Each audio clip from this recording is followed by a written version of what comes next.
Quand vous regardez la guerre en Ukraine, par exemple, vous aviez Wagner qui était à Bakhmout, et puis on découvre, et c'est authentique, hein, on découvre que de l'autre côté, il y avait une société militaire privée américaine qui s'appelait Mossad.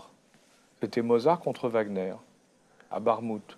Et pourquoi je vous raconte ça? C'est parce que le patron de cette unité de mercenaires américains a raconté à la télévision américaine les combats de Bakhmout vus par lui qui était de l'autre côté. Partout, on trouve des groupes de professionnels qui sont engagés alors, par des sociétés privées ou plus ou moins privées et qui ont un rôle, qui peuvent avoir un rôle extrêmement important dans tout ce qui se passe. Dans le fond, Wagner, c'est quoi? Parce que tout le monde en parle, mais les gens ne savent pas très bien, en définitive, ce que ça peut être.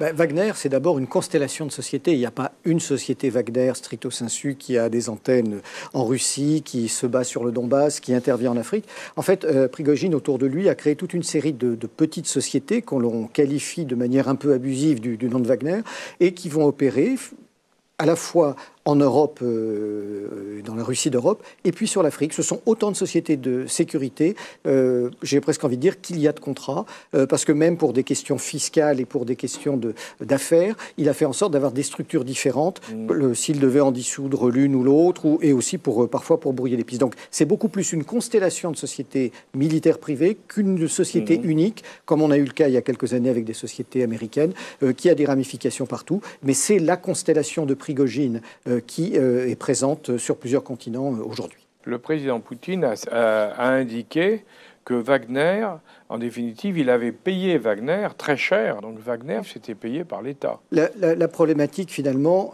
est la suivante, c'est que les Russes n'ont fait que copier ce qu'ont fait les Américains 10 ou 20 ans avant eux.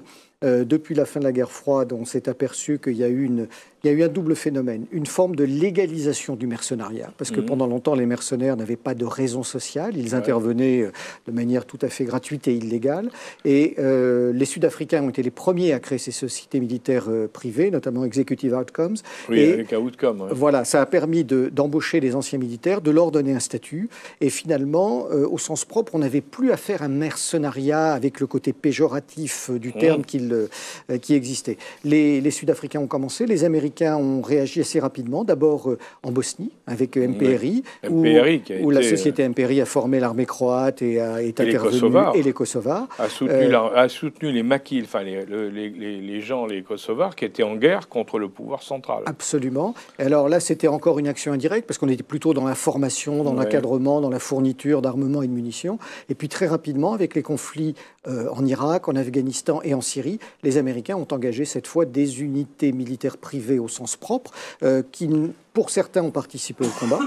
Pour d'autres, ont fait du renseignement en lieu et place de la CIA ou en soutien de la CIA. Pour d'autres, ont fait de l'escorte des sociétés qui participaient à la reconstruction. On fait de la protection de chefs de guerre afghans ou d'autorités irakiennes travaillant avec les Américains. Donc il y a eu côté américain une véritable diversification des tâches confiées aux sociétés militaires privées, puis surtout une multiplication de ces sociétés qui sont apparues.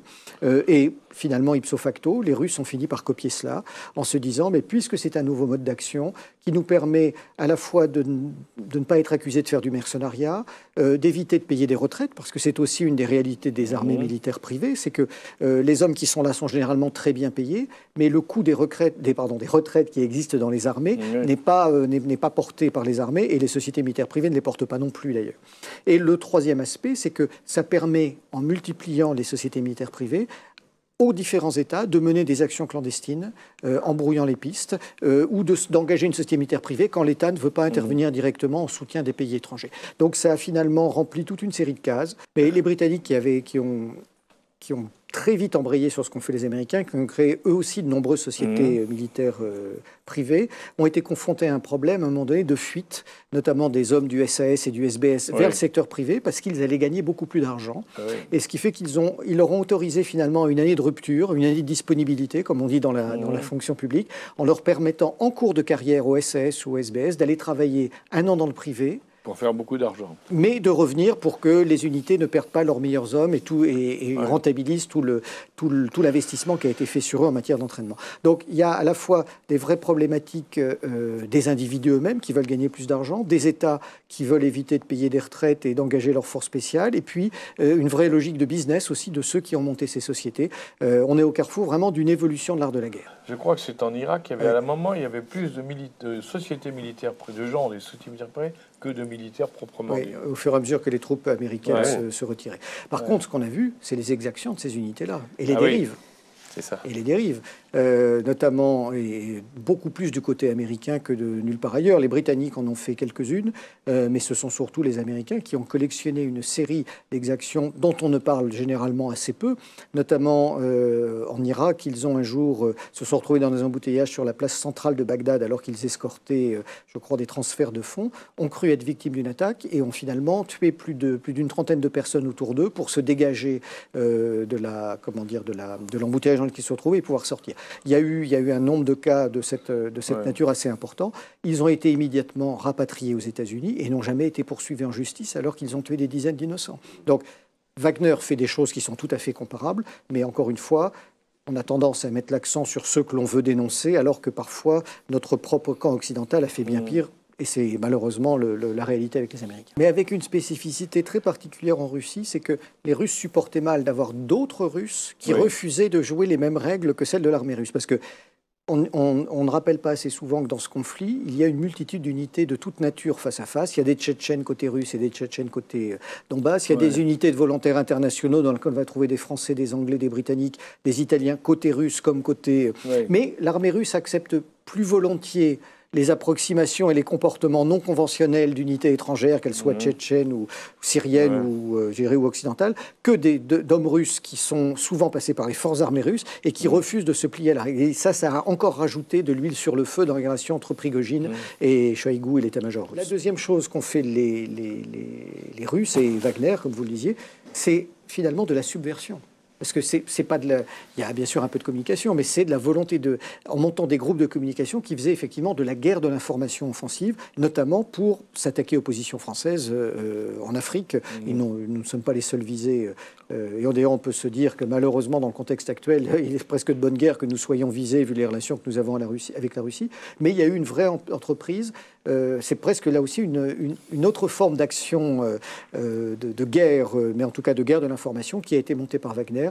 Ce que finalement assez peu d'autres pays ont fait jusque-là. Les Américains le font, mais de manière à travers des grands cabinets de relations publiques, tandis que Wagner a finalement concentré aussi bien les opérations de terrain que les opérations de communication. Quand Wagner est arrivé dans les pays d'Afrique, qu'est-ce qu'il a dit en réalité en Centrafrique ou au Mali? Il a dit au président, voilà, nous venons pour vous protéger. Parce que les Français ont une mauvaise habitude, c'est de virer les présidents quand ils leur plaisent plus. Ce qui n'est pas totalement faux, hein, ce qui est arrivé assez souvent. Et donc il disait, si vous nous prenez comme garde du corps, en définitive, si nous assurons votre sécurité, on revient à la sécurité, si on assure votre sécurité, vous êtes tranquille, les Français ne pourront pas vous renverser. Et si quelqu'un tente un mauvais coup contre vous, on est là et ça sera réglé. Donc c'était très tentant pour les gens, sachant qu'effectivement, dans ces pays-là, les relations avec la France n'étaient pas les meilleures, c'est le moins qu'on puisse dire. Ça, c'est le premier point. Et le deuxième point, c'est intéressant sur Wagner, c'est que Wagner, quand le président en question ou la présidente en question disait, mais attendez, c'est bien, vous allez arriver nombreux, mais moi, j'ai pas d'argent pour vous payer, je suis pas riche. Ils disaient, vous en faites pas, vous me payez en mines d'or. Ils exploitaient les mines d'or pour le compte de la Banque de Russie. Mais ça, on le savait pas, nous, hein. Et on découvre maintenant que Poutine les payait, hein. Donc c'est Poutine qui mettait l'argent pour les payer, et non pas les mines d'or. Hein. Donc c'était toute une opération, si vous voulez, où en définitive, on ne voyait pas grand-chose. On voyait arriver un groupe de gars armés, entraînés, qui disaient « Bon, bah, c'est moi, je viens remplacer ». C'était plus compliqué. On a eu du mal aussi à décrypter la révolte de Prigojine en fonction de ça, parce qu'il était tellement entre les mains du Kremlin. C'était tellement un bras armé du Kremlin, et ses relations personnelles avec Poutine étaient tellement fortes qu'à un moment donné, un certain nombre d'analyses dont on fait partie, on s'est dit il faut qu'on regarde à deux fois. Est-ce que c'est pas une tromperie de toute pièce que montent les Russes? Et puis bon, est-ce que c'est pas un coup monté par le Kremlin contre l'armée? Parce qu'on n'oublie pas, en dehors des relations entre les hommes, que Vladimir Poutine est un ancien officier du KGB lui-même. Ouais, quand même. Donc c'est un chef d'État qui a gardé cette pratique. Voilà, il se trouve que ça n'a pas été le cas a priori, et que effectivement Prigojine est totalement sorti du jeu en s'étant enflé de sa propre personne. Il y a d'autres pays. Alors, il y en a un qui, moi, je trouve très intéressant, parce qu'on n'en parle jamais, et pourtant, lui aussi, c'est les Chinois. La Chine.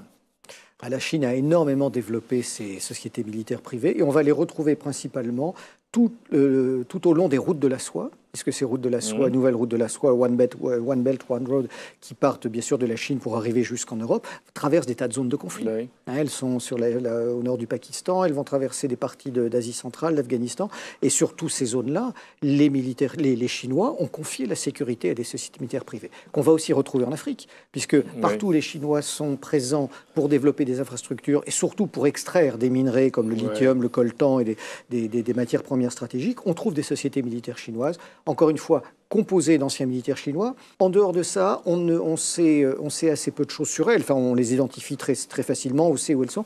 Pour l'instant, elles ne se caractérisent pas encore par des exactions ou des majeures. Et elles restent très discrètes quand elles interviennent.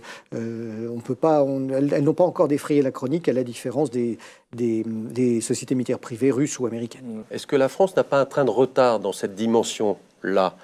Je dis la France, et pas d'autres pays, parce que la France est présente en Afrique, est présente dans un certain nombre de zones dans le monde entier. Je n'ai plus la date exacte en tête, mais le Parlement a voté une loi contre les sociétés militaires privées. Oui, absolument. C'est interdit en France. Nous avons des sociétés de sécurité qui travaillent sur le territoire national.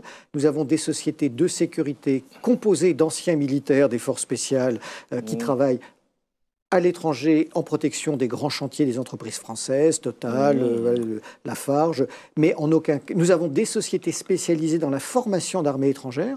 Je pense au groupe Défense Conseil International avec les sociétés NAFCO, ERCO, qui forment les gens dans le domaine... Et là, c'est carrément, c'est presque... Ce sont des sociétés étatiques, mais nous n'avons pas stricto sensu de sociétés militaires privées participant à des opérations de combat, parce que la loi française nous l'a interdit. Alors, sur un plan éthique, on peut dire que c'est très bien.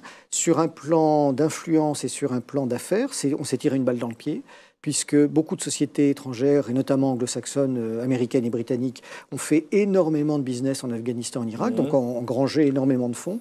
D'ailleurs, en embauchant parfois des opérateurs français quand ils en avaient besoin. Mais il n'y a pas eu de société française qui a eu le droit de créer vraiment des structures militaires. Cette privatisation de la guerre qu'on a vu se développer aux États-Unis, elle s'exerce non seulement dans le domaine militaire qu'on évoque aujourd'hui, mais dans le domaine du renseignement. On considère que dans le renseignement, dans la globalité de la communauté au sein américaine du renseignement au sens large, il y a 100 000 fonctionnaires d'État, civils ou militaires, et 100 000 consultants. Donc on les voit vraiment sur tous les créneaux. Pour l'instant, un peu moins dans le domaine naval et aérien, c'est principalement sur le domaine terrestre. Sur les autres domaines, ils font des choses un peu plus logistiques, mais ça atteint des proportions énormes. On s'aperçoit qu'il y a toute une quantité de gens, de consultants privés, qui travaillent pour le compte de l'État, entre guillemets, à l'étranger. Et ces gens-là sont sous couverture, comme on dit, ont des légendes, comme on dit maintenant en France depuis les fameux films. C'est-à-dire qu'il y a aujourd'hui aux États-Unis une quantité très importante, on peut peut-être en dire un mot, de gens qui vivent à l'étranger sous fausse identité, qui font du renseignement pour le compte des États-Unis, et comme il faut les gérer, parce que c'est pas simple d'avoir une fausse identité, ils ont même été jusqu'à créer un département spécialisé aux États-Unis pour gérer toutes les histoires de fausse identité de ces gens-là. C'est quelque chose d'assez incroyable. D'ailleurs, on soit d'accord ou pas avec les États-Unis, c'est une méthode assez exceptionnelle. Elle est liée à deux choses. Elle est d'abord au fait que les Américains, je crois, sont présents dans 177 pays du monde aujourd'hui, dans lequel on peut trouver aussi bien des militaires, des diplomates, des gens de la CIA et bien sûr des sociétés militaires privées. Et il y a plusieurs centaines de milliers de ces représentants partout dans le monde, dont un nombre de clandestins. Et vu que dans la société de l'information, n'importe quel groupe criminel ou terroriste peut vérifier par Internet un certain nombre de choses, quand il tombe sur un Américain ou sur quelqu'un qui parle anglais à Peshawar, en Afghanistan ou ailleurs, on a été obligé de leur construire littéralement des légendes électroniques. C'est ça. Et donc, vu qu'il y a aussi une série de tentatives de repérage pour des attentats des gens de Daesh aux États-Unis, et qu'on s'est aperçu que les Américains sont aperçus qu'ils faisaient des filatures et des repérages aux États-Unis même, eh bien, ils sont allés jusqu'à construire une véritable infrastructure qui va allumer les lumières plusieurs fois par jour ou les éteindre dans la maison comme si les gens étaient chez eux, vient ramasser le courrier dans les boîtes aux lettres, vient payer les factures, et il y a des structures clandestines qui sont quand même très liées au commandement des opérations spéciales américains, qui sont chargées de gérer tout cela, elles-mêmes formées d'anciens militaires et qui sont dotées de budgets très importants, puisque ce sont des centaines de personnes qui font un job à plein temps. Oui, qui sont les centres d'épargne qui font ce job à plein temps pour les dizaines de milliers Voilà. qui sont comme ça à l'extérieur. Là, on ne parle pas de 5 ou 10 personnes. Hein. On parle de dizaines de milliers de personnes. La guerre est en train d'évoluer. Alors certes, on assiste à une guerre à haute intensité classique en Ukraine, entre deux blocs qui se battent, qui se fournissent des équipements.